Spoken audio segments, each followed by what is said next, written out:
peace, or the environment, how do we actually know that promise is going to stick?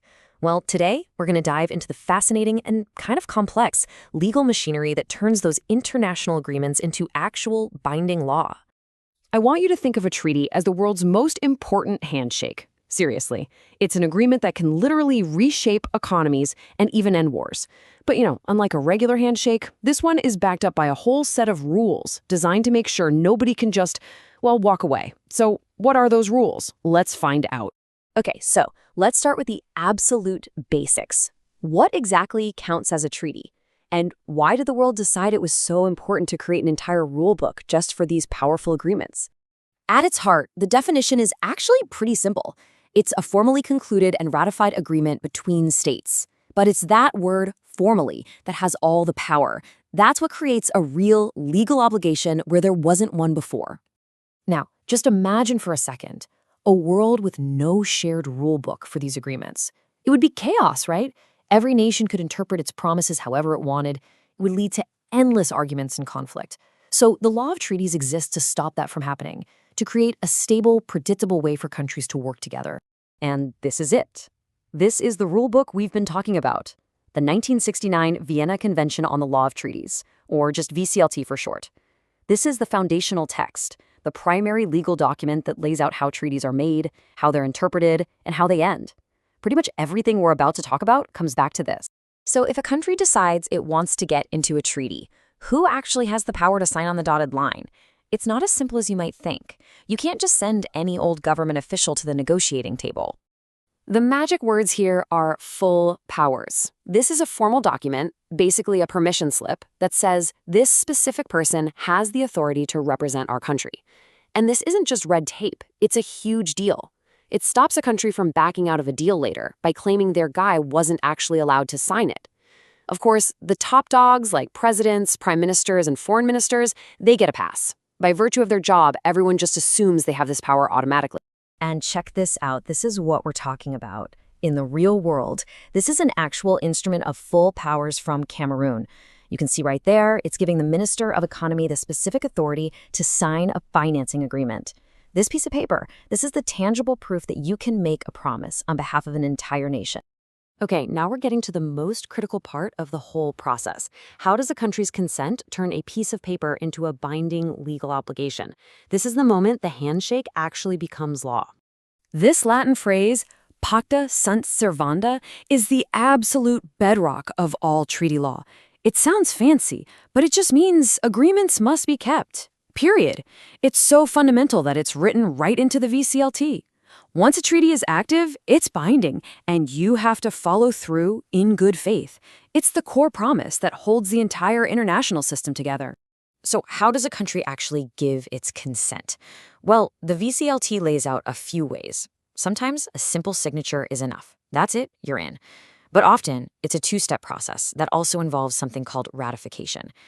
And then there's accession, which is basically how a country can join a treaty that other states have already negotiated and signed. It's like joining a club that's already up and running. So why that extra step? Why not just sign and be done with it? Well, ratification is absolutely crucial. It's the bridge between international law and what's happening back home. It gives the government a chance to go back to its own parliament or even to its own people to get the thumbs up before making that final binding commitment on the world stage. All right, here's a really clever part of international law. What happens if a country loves a treaty, loves almost everything about it, but there's one specific part they just can't agree to? Well, there's a mechanism for that. It's called making a reservation.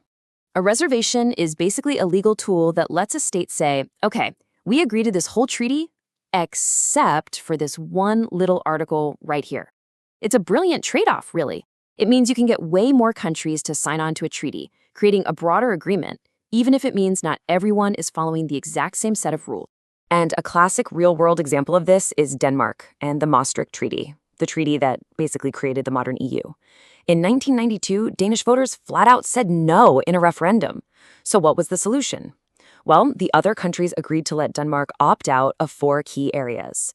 With those reservations in place, the Danish people voted again, and this time they said yes. It's a perfect case study in how these reservations can solve huge political problems. Now, it's really important not to confuse a reservation with something called an interpretive declaration. They sound kind of similar, but they're totally different animals. A reservation fundamentally changes the legal obligation. An interpretive declaration, on the other hand, just clarifies it. It's the state saying, just so everyone's clear, here's how we understand this part. It's about clarification, not modification. But you can't just opt out of anything you want. There are firm limits. Some treaties ban reservations completely. Others might say you can only make them for certain clauses. But the biggest rule, the most important one, is that a reservation is not allowed if it goes against the core object and purpose of the treaty.